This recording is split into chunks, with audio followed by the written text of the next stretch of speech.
Where are you guys out of? In Charlotte, North Carolina. Oh, cool. Yeah, and so we do it differently than everybody else, right? So it's not always about the juice. There's a story, and, Yep. And we feel that the stories make the juice that much better. For sure. Right? Yeah. So the uniqueness of, you know, what a Texas bourbon really is. Yeah. I mean, there's that, everyone talks about it out there in the world of, if it's not from Kentucky, it's not bourbon. Yeah. And you're like, no, there's some other stuff out there. There's some juice that's pretty good. Right. It really is.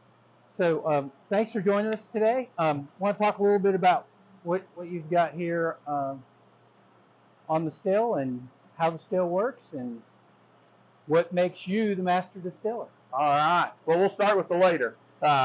So I'm Donis. I'm Garrison Brothers Master Distiller. This December will be 16 years that I've had a chance to make bourbon for Dan and Charlie.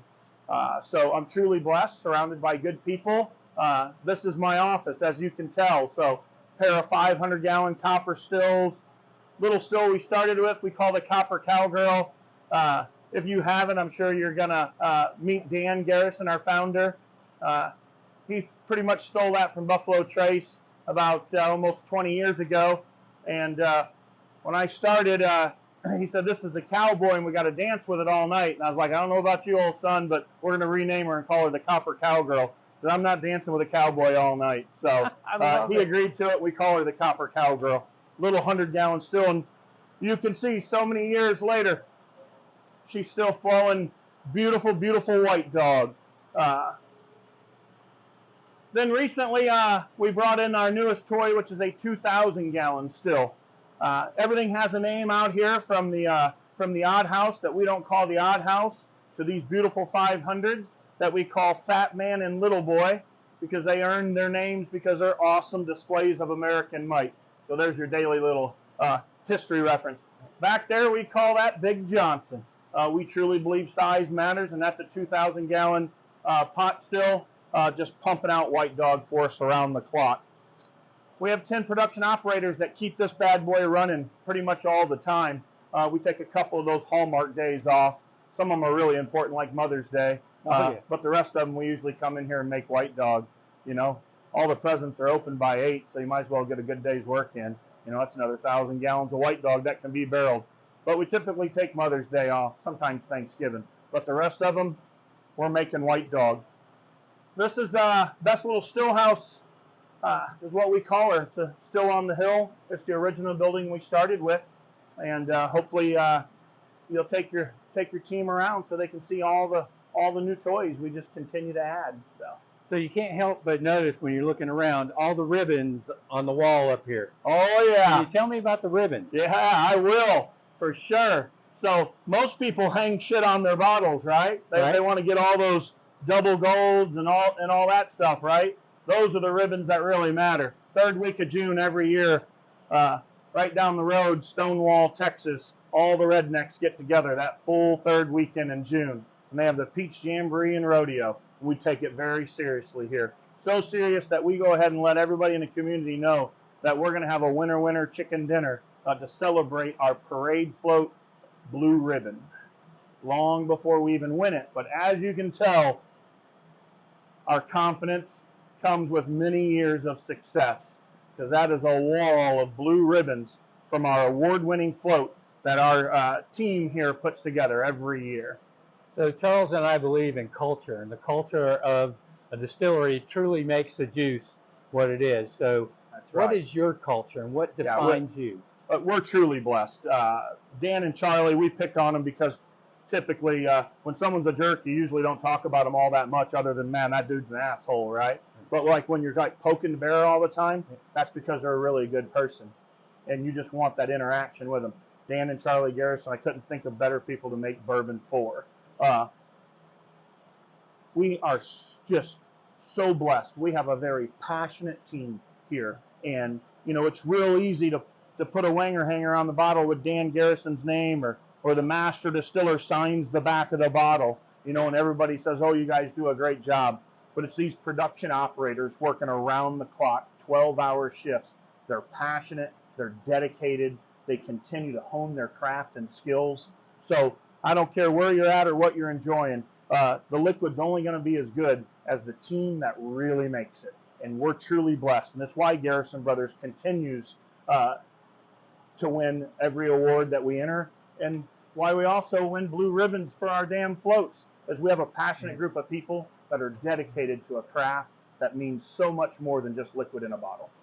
We often talk about it's all in what you do, and so Dan actually brought us up here, and then prior to bringing us up, he stopped, and there was a veteran, and he stopped and he spoke with him. He went to his vehicle, he got something, and he shared that with that veteran. So that was truly an amazing sight that we got to see Dan in his own element. That's right. And that philanthropic give that he does. For sure. You know, we're truly blessed, and we want to surround ourselves with the best people that we possibly can.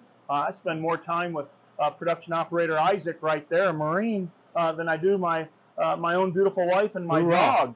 You know, so we try to surround ourselves with veterans, not only on our team, but our volunteer bottlers. And when we see a guest, you know, when folks come to visit us, that's vacation time. That's the most valuable time on planet Earth, right? That commodity, you never have enough of it, and it goes so quick.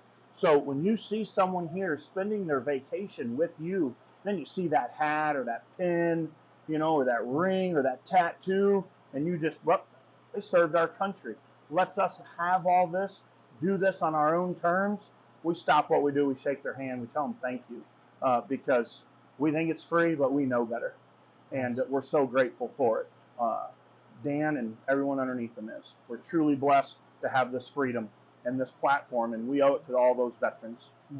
So when we came in, we got to meet some of the volunteers. We call it volunteerism, right? Yeah. And we got to hear some of the stories from those volunteers, and we heard about the line that people get in to actually become a volunteer here, and it's a long line to get in to be a volunteer. And yeah, that number keeps going up. 14,000, 15,000, 18,000. There's just a slew of people signed up wanting to come help us dip all these bottles in wax. You've met most of the team here. You know we're not going to get all this done, and you, God knows, you know we need some help. And we're truly blessed, man. People come and spend 2 days with us. We have a ton of fun. We feed them a questionable breakfast and lunch. And no, I'm just joking. We have a great chef and culinary team on staff, so they get fed really well. We give them, to my knowledge, I've never released any bad bourbon, but we do quality control checks every 30 minutes just to make sure. Some people call it liquid courage, but you know, maybe that's why they keep showing up. But it is a lot of fun. All of my takeaways here, you know, I think being involved in the bottling and surrounded by the volunteers have just really given me a lot of perspective in a lot of different areas in my life. Just to see a group of people, it's like a junior high dance. They're all on the wall and they don't want to make eye contact or say anything to anybody.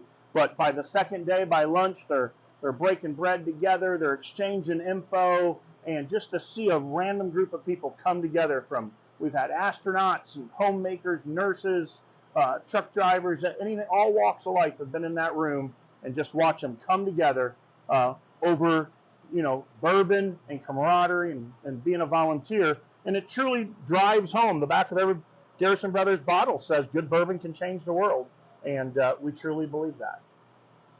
So Charles and myself believe that a good juice is all about the story, and you've shared some incredible stories with us. But there are people out there that want to know about the mash and the beer and the process. Yeah. Do you want to speak a little bit to that? Little nuts and bolts. We're wheated bourbon. Dan Garrison is a big wheater guy. So what that means is there's no rye in our recipe. 74% corn, 15% wheat, 11% barley malt. And we do a 4-day fermentation. We only do a sweet mash, so 0 setback. So after all these boys are all done pumping them out, we're going to clean it out, but we're not going to take any of that wet distiller's grain, what we call slop, and go back to fermentation. It's all going to go to the cows. So I know you've heard other trademarkers say, you know, happy cows are in California, but they're full of shit. They're right here in Hyde, Texas. I can promise you that. So no setback, and it's a sweet mash. I like to bring all the white dog off right around 130 proof. You'll see that hydrometer hanging right out at 130. Isaac's one of the best in the business. He's going to run off in his 12-hour shift. He's going to make right around 500 gallons of White Dog, right around 130 proof. You're allowed to bring that all the way up to 160, still be able to use it, that White Dog, be able to use it to make bourbon whiskey. But I know very, very few people that climb the ladder that high who make bourbon. They're going to keep it down there 140 and below. But I really like it right around 130. I like it to come off real cold, lock all that flavor in. So, about 500 gallons or so, Isaac's going to make. And Sterling's going to be here tonight and take it right over and make another 500 gallons. And tomorrow morning, one of the first things Isaac's going to do is he's going to fill around, 50 barrels. I think he's doing 15s right now. So he's going to fill around 50 barrels at 124 proof of all the White Dog that was made today. The barrels go out to the barns, and they just hang out until I'm ready to taste them.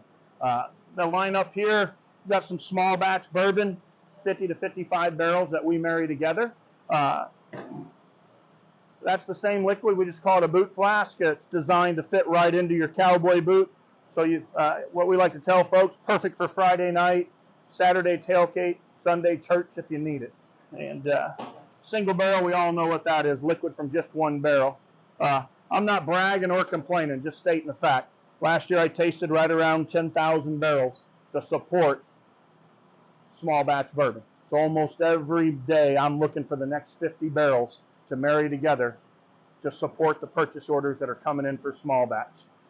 Of that 10,000 that I tasted, I found 300 barrels that on my palate checked all the boxes. So that was last year. So this year we only have 300 that we'll use for single barrel. So single barrel liquid from just one barrel. Honeydew, no melons were hurt in the production of this bourbon. We call it Honeydew because it was on Dan Garrison's honeydew list. His beautiful wife, Nancy Garrison, always wanted an infused bourbon with honey. And you said you met Dan. You said he gave you a drive up here. I'm glad you made it safely. I've rode with him before, and that's scary as shit. But Dan's the boss. Him and his brother, they own Garrison Brothers, but Dan's the boss. And I'm not the brightest guy. You figured that out by now. But it didn't take me too long to figure out Nancy Garrison is really the boss. And she wanted a honey-infused bourbon, so I was like, I'm going to make the real boss what she wants. And I'm blessed. I get to make their bourbon for them with an amazing team. So that's why we call it Honeydew, because it was on his honeydew list, and we make the bourbon for him. We think it's really healthy to poke the bear. It always lets you know where you're at in your relationship, right? Dan said that we'd never, ever put anything in his bourbon, said we'd never do an 80 proofer. So we infused it with beautiful honey. We went ahead and poked the bear, and we put it in there at 80 proof. So that's Honeydew. It's a Texas straight bourbon whiskey infused with Burleson's Texas organic wildflower honey. And not that you ever doubted it, but Nancy nailed it on the head. I can't make enough of it. Everybody loves it. We enjoyed to pour with Dan earlier. Right. So down there on the end is my Balmoral bourbon. A beautiful, beautiful double barrel bourbon. I mean, just look at how sexy that is. I mean, that is something, right?